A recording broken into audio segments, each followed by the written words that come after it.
Sir పూణేలో ఒక minor car accident చేయడం వలన ఇద్దరు చనిపోతారు సార్.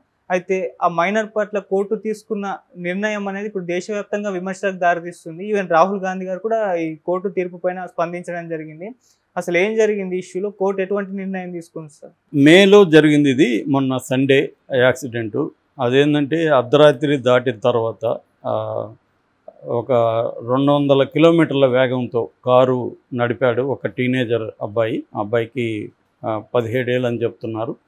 సో అబ్బాయి నడిపి అప్పుడే ఐటీలో నైట్ డ్యూటీ చేసి నైట్ షిఫ్ట్లో పనిచేసి ఇద్దరు, ఒక అబ్బాయి ఒక అమ్మాయి, ఇద్దరు కూడా బైక్ మీద వస్తున్నారు. ఇద్దరికి కూడా 24 ఏళ్ళు. అబ్బాయి పేరు అనీష్ అవాది, అమ్మాయి పేరు అశ్విని కోస్తా. సో ఈ అమ్మాయి అబ్బాయి బైక్ మీద వస్తుంటే ఈ 200 కిలోమీటర్ల వేగంతో వెళ్తూ ర్యాష్గా వెళ్తున్న ఈ కారు వచ్చి పోషా అంటారు, అంటే జర్మన్ కారు, PORSHE. మామూలుగా పోర్షే అని కూడా పిలుస్తుంటారు, కానీ పోషా అనేది జర్మన్ ప్రొనౌన్సియేషన్. ఆ కారులో వెళ్తున్నాడు. Is one of the luxuries కార్స్లో అది ఒకటి అనమాట. సో స్పాట్ డెడ్ ఇద్దరు కూడా. ఒక అతన్నైతే అబ్బాయి హాస్పిటల్లో చనిపోయాడు, అమ్మాయి ఎక్కడే చనిపోయింది. దీని మీద ఎర్రవాడ పోలీస్ స్టేషన్లో కేసు నమోదైంది. ఆ అబ్బాయి అమ్మాయి ఇద్దరు కూడా మధ్యప్రదేశ్కి చెందిన వాళ్ళు. పూనాలో ఐటీలో జాబ్ చేస్తున్నారు, సాఫ్ట్వేర్లో. వాళ్ళ పేరెంట్స్ వచ్చి కేసులు పెట్టారు, పోలీసు కంప్లైంట్ ఇచ్చారు. పోలీసులు కేసు నమోదు చేసుకొని ఆ అబ్బాయిని అరెస్ట్ చేశారు. ఆ అబ్బాయి మైనర్ కాబట్టి పేరు బయట పెట్టలేదు. సో అరెస్ట్ చేస్తే జువెనైల్ జస్టిస్ బోర్డ్ అని అక్కడ తీసుకెళ్లారు. అంటే మైనర్స్ క్రైమ్ చేస్తే జువెనైల్ జస్టిస్ సిస్టమ్ అని, జువెనైల్ జస్టిస్ యాక్ట్ అంటారు. సో ఆ యాక్ట్ కిందనే వాళ్ళని చేయాలి. వాళ్ళని అడల్ట్ లాగా ట్రీట్ చేయకూడదు. కాకపోతే సెక్షన్స్ మాత్రం 304 కల్పబుల్ హోమిసైడ్ అంటారు. అంటే నాట్ అమౌంటింగ్ టు మర్డర్ కాదు, కానీ కల్పబుల్ హోమిసైడ్ అంటారు. అట్లాగే 304A అండ్ 279 ర్యాష్ డ్రైవింగ్, ఈ సెక్షన్ల కింద అతని మీద కేసు పెట్టి ఈ జడ్జి దగ్గరికి, జువెనైల్ జస్టిస్ బోర్డు దగ్గరికి తీసుకెళ్లారు. అయితే జడ్జి బెయిల్ ఇచ్చేశాడు. ఓన్లీ 7,500 కట్టమని కడితే బెయిల్ ఇచ్చేశాడు. బెయిల్ ఇచ్చినప్పుడు కండిషన్లు ఏంటంటే విచిత్రమైన కండిషన్లు. 300 పదాల వ్యాసం, యాక్సిడెంట్ల గురించి 300 పదాలతో వ్యాసం. అది కూడా ఎక్కువగా పదాలు కూడా ఇవ్వలే. అంటే పాపం ఎంత దయార్థ హృదయుడు ఆ జడ్జి. ఇద్దరి అమ్మాయి అబ్బాయిని చంపిన వాళ్ళకి 300 పదాలు వ్యాసం రాసి ఒక 15 రోజుల పాటు ట్రాఫిక్ పోలీసులతో పనిచేయమని చెప్పాడు. అట్లాగే లైఫ్లో ఎప్పుడైనా కూడా యాక్సిడెంట్లు జరిగితే ఇతనికి తెలిస్తే వాళ్ళకి వెళ్ళి హెల్ప్ చేయమని చెప్పాడు. సో నేను కూడా ఇటువంటి విచిత్రమైన జడ్జిమెంటు, బెయిల్ కండిషన్స్ ఎప్పుడు వినలేదు జీవితంలో. బహుశా ఎవరు కూడా విని ఉండకపోవచ్చు. ఇది వైరల్ అయిపోయింది బాగా. ఈ జడ్జిమెంటు వైరల్ అయిపోయి ఆ video, accident video, CCTV footage ఇదంతా వైరల్ అయిపోయింది. అతని మీద ఏమేమి, అతను ఎట్లా, ఎవడు ఆ కుర్రాడు ఏంటని ఆరాధిస్తే, ఆ కుర్రాడు ఎవరంటే సురేంద్ర కుమార్ అగర్వాల్ అని ఒక పెద్ద ఆయన ఉన్నాడు, రియల్ ఎస్టేటు. అతని క్రిమినల్ బ్యాక్గ్రౌండ్ కూడా ఉంది. అతను చోటారాజన్ కి దానేమంటారు, ఎవరినో చంపమని సుపారీ కూడా ఇచ్చాడు గతంలో. ఆ కేసు కూడా ఈ సురేంద్ర కుమార్ అగర్వాల్ మీద ఉంది. వీళ్ళ కొడుకు విశాల్ అగర్వాల్ కొడుకే ఈ కుర్రాడు. అంటే సురేంద్ర కుమార్ అగర్వాల్ మనమడు. ఈయన పేరుతోనే ఆ కార్ రిజిస్ట్రేషన్ ఉంది. వీళ్ళ నాన్న ఆ కార్ కీస్ ఇచ్చాడు. ఈ కుర్రాడు ఇంకొక 2 ఫ్రెండ్స్ని తీసుకొని బార్కి వెళ్ళాడు. ఎందుకంటే ఈ కుర్రాడు 12th ఎగ్జామ్ రాసి హ్యాపీగా ఫీల్ అవుతూ ఎంజాయ్ చేద్దామని ఈ కార్లో వాళ్ళ 2 ఫ్రెండ్స్ని తీసుకొని ఒక బార్కి వెళ్ళాడు. కాజీ బార్ దాని పేరు. ఆ బార్లో 49,000 రూపాయలకి ముగ్గురు తాగారు. బిల్లు 49,000 అయింది. ఇంకా మాకు కావాలి అంటే వాళ్ళు ఇంకా పోయడానికి కుదరదు సార్, ఎక్కువైపోయింది మీకు, ఇంక మేము పోయమని చెప్పారు. దాంతో బ్లాక్ మ్యారియట్ అని క్లబ్ అని ఇంకొక దానికి వెళ్ళి అక్కడ 21,000కి తాగారు. మళ్ళీ మొత్తం 69,000కి ముగ్గురు కలిసి తాగారు.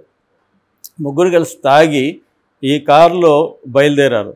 వీడు నేను ఎట్లా నడుపుతా చూడరక్క, మా కారు ఎంత స్పీడ్గా పోతుంది చూడనని ఇంకా వేగం అని 200 కిలోమీటర్ల వేగంతో వీళ్ళు వెళ్ళారు. అందువల్ల వాడికి ఏమీ కనిపించదు కదా. ఆల్రెడీ 69,000కి దాగున్నాడంటే వాడు ఎంత దాగుంటాడో మనం ఊహించుకోవచ్చు. పైగా వాడికి లైసెన్స్ కూడా లేదు కారుకి, వాడికి ఎందుకంటే ఏజ్ లేదు లైసెన్స్ ఇవ్వడానికి కూడా.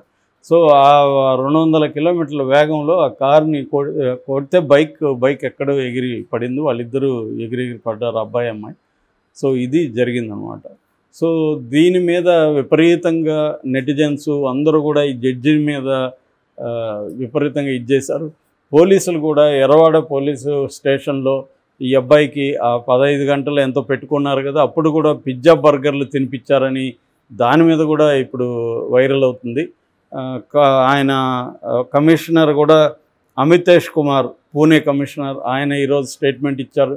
మేము పిజ్జా బర్గర్ తిన్నట్టుగా మా దగ్గరికి అయితే ఏం న్యూస్ రాలేదు, దీని మీద ఎంక్వైరీ చేస్తాం, ఒకవేళ ఎవరన్నా తినిపించుంటే వాళ్ళ మీద చర్య తీసుకుని ఖచ్చితంగా 100% తినిపించుంటారు. ఎందుకంటే నా పర్సనల్ ఎక్స్పీరియన్స్ నుంచి కూడా, నేను కూడా అరెస్ట్ అయినప్పుడు నన్ను ఇల్లీగల్గా 4 days పోలీస్ కస్టడీలో పెట్టుకున్నారు. నేను కూడా డబ్బులు ఇస్తే బిర్యానీ నాకు కూడా పెట్టారు వాళ్ళు. సో పోలీసులకు డబ్బులు ఇచ్చి వాళ్ళకి కూడా బిర్యానీ తెప్పిస్తే మనకు కూడా తెప్పిస్తారు. అట్లా నెలల తరబడి ఉన్న వాళ్ళని కూడా నేను జైల్లో చూసా. వాళ్ళు ఒక నెల, ఫర్ ఎగ్జాంపుల్ నా సెల్మేటు ఒక నెల రోజులు పోలీస్ స్టేషన్లో ఉండి వచ్చాడు. నెల రోజులు ఇల్లీగల్గా పోలీస్ స్టేషన్లో పెట్టుకున్నారు. నెల రోజులు వాడికి చికెన్ మటన్ పిచ్చి అనమాట ఆ కుర్రాడి. నెల రోజులు రోజు చికెన్ మటన్లే తినేవాడు ఇతను, వాళ్ళకి తినిపించేవాడు. కాబట్టి అదేమి పిజ్జా బర్గర్లు తినడం అనేది విచిత్రమేం కాదు, అది రెగ్యులర్గా జరిగేదే పోలీస్ స్టేషన్. అలాగే ఈ అబ్బాయి మీద జరిగిందని అది చేశారు. ఈ జడ్జి ఇప్పుడు బెయిల్ క్యాన్సిల్ చేశాడు అనే ఒక వార్త వచ్చింది. కానీ ఆ అడ్వకేట్ ఎవరైతే ఉన్నారో ప్రశాంత్ పాటిల్ అని, ఈ అబ్బాయి తరపున అడ్వకేట్, అతనేమో బెయిల్ క్యాన్సిల్ చేయలేదు, ఓన్లీ కొంత బెయిల్ షరతుల్లో మార్పులు చేశారు అంతే. అంటే ఈ అబ్బాయిని ఒక సైకాలజిస్ట్కి చూపించాలని, తర్వాత ఒక రిహాబిలిటేషన్ హోమ్లో కొద్ది రోజులు ఉంచాలని మాత్రమే బెయిల్లో మార్చారు తప్ప బెయిల్ క్యాన్సిల్ అయితే చేయలేదు అనేది ఆ లాయర్ చెప్తున్నాడు. సో ఇది రాహుల్ గాంధీ వరకు వెళ్ళింది. రాహుల్ గాంధీ కూడా మోడీని ప్రశ్నిస్తున్నాడు, మీ ప్రభుత్వాలు ఎలా పనిచేస్తున్నాయో చూస్తున్నాం. ఒక మైనర్ కుర్రవాడు 69,000కి తాగి 200 కిలోమీటర్ల వేగంతో లైసెన్స్ లేకుండా కారు నడిపి ఇద్దరిని చంపితే వాడికి పనిష్మెంట్ ఇచ్చేది ఇదనమాట. 300 పదాల వ్యాసం రాయమని ఇస్తారు. ఇది జరుగుతూ ఉందని ఇప్పుడు దీంతో దిగొచ్చిన పోలీసులు ఒక పిటిషన్ వేశారు. ఆ పిటిషన్ ఏంటంటే, ఈ మైనర్ని అడల్ట్గా ట్రీట్ చేసి విచారించడానికి పర్మిషన్ అడిగారు, కానీ జడ్జి పర్మిషన్ ఇవ్వట్లేదు. అంటే ఇది అసాధారణమైన కేసుల్లో మైనర్ను కూడా అడల్ట్ లాగా ట్రీట్ చేసి ప్రాసిక్యూషన్ చేయడం అనేది జరుగుతుంది. అయితే దీనికి మళ్ళీ సైకాలజిస్టుల అభిప్రాయాలు ఇవన్నీ తీసుకోవాలి. అంటే వీడు మైనర్ కానీ మేజర్ లాగానే బిహేవ్ చేసే మనస్తత్వం ఉంది, ఇవన్నీ వాళ్ళు సైకాలజికల్గా ట్రీట్ చేసి టెస్టులు పెట్టి ఇవ్వాలి. ఇవన్నీ ఇవ్వగలరా? ఇవన్నీ పేరుగా జరుగుతుంది. ఎందుకంటే వీళ్ళు పెద్ద బిల్డర్ కొడుకు, వీళ్ళ తాత ఏమో పెద్ద క్రిమినల్. సో వీళ్ళకి పెద్ద సర్కిల్ ఉంది. ఆల్రెడీ కుర్రాడు ఒక ఎమ్మెల్యే భార్యను బెదిరించాడని కూడా ఆ ఎమ్మెల్యే భార్య ముందుకొచ్చి చెప్పింది, నన్ను కూడా వీడు గతంలో బెదిరించాడని. సో మనం చాలామందిని చూస్తుంటాం, వాళ్ళు పిల్లల్లాగా బిహేవ్ చేయరు వాళ్ళు, ఎందుకంటే వాళ్ళకి డబ్బు ఉంటుంది, అధికారం ఉంటుంది. దే థింక్ మనం ఏమన్నా చేయగలము, ఏం చేసినా మనల్ని ఏం చేయలేరు అనేది వాళ్ళు భావిస్తారు. అందుకని they don't behave like teenagers, they behave like adults యాక్చువల్గా.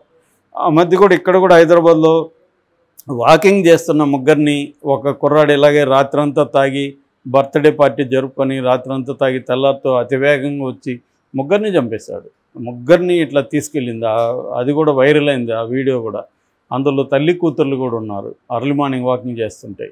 ఇలాగా అనేక సార్లు ఇక్కడ కూడా మన ప్రగతి భవన్ దగ్గర కూడా ఒక కేసు నడుస్తుందిగా, ఎమ్మెల్యే కొడుకు. ఇక్కడ కూడా ఏం చేశారంటే, ఈ కారు నడిపింది మావాడు కాదు, డ్రైవరు ఉన్నాడు అని కూడా ట్రై చేశారు వీళ్ళు. ఇక్కడ కూడా సేమ్ మన ప్రగతి భవన్ కేసులో కూడా ఆ కుర్రాన్ని నడిపితే డ్రైవర్ నడిపాడని కూడా బీఆర్ఎస్ ఎమ్మెల్యే కొడుకు, ఎక్స్ఎమ్మెల్యే కొడుకు అదే చేశారు. ఆ పోలీసులను కూడా సస్పెండ్ చేశారు. మన పంజగుట్ట పోలీస్ స్టేషన్లో 89 మందిని ఎంతమందిని సస్పెండ్ చేశారు అసాధారణంగా. ఇలాంటివి ఏంటంటే పోలీసులు వీళ్ళు కుమ్మక్కై ఇలాంటివి అనేకం జరుగుతున్నాయి.